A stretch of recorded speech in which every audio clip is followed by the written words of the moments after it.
underrated fish in the sea. தோ கையில வச்சிருக்கனே இது சரியான ஓவர் ரேட்டடான மீனுப்பா. அது டேஸ்ட் நல்லா தான் இருக்கும், ஆனா இதுக்கு நீங்க கொடுக்கிற சீனுக்குலாம் இது ஒர்த் இல்ல. நீங்கள் பார்த்து கொண்டு இருப்பது பல பேரோட ஃபேவரட்டான வஞ்சர மீன். இங்கிலீஷ்ல இது பேரு கிங் ஃபிஷ்னு சொல்லுவாங்க. இவனோட சயின்டிபிக் நேம் என்னன்னா ஸ்காம்பெரோமோரஸ் காமசன். இவனோட பல்ல பார்க்கணுமே எப்பா. நிறைய மீன்ட்ட நான் கடி வாங்கியிருக்கேன், என்னோட விரல் இன்ன வரைக்கும் சேஃபா தான் இருக்கு. ஆனா இவன்ட்ட மட்டும் நான் கடி வாங்கின என் விரல மறந்துட வேண்டியதுதான். இவனோட அதிகபட்ச வேகம் 70 km/h. தண்ணியிலேயே பரப்பாப்ல. இவன் அதிகபட்சம் 2.4 மீட்டர் லென்த்தும் 70 கிலோ வெயிட் வரைக்கும் வளருவானா.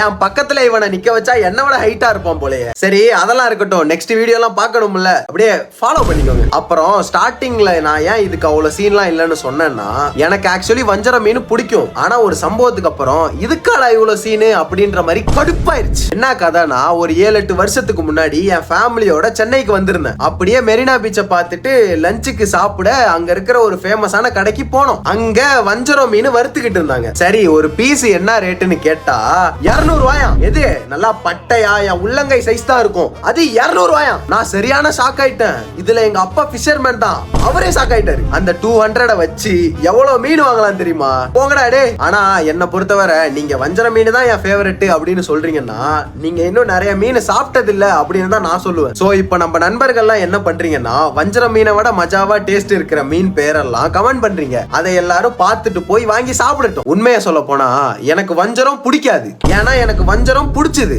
ஆனா அதை பிடிக்காம ஆக்குனது நீங்க.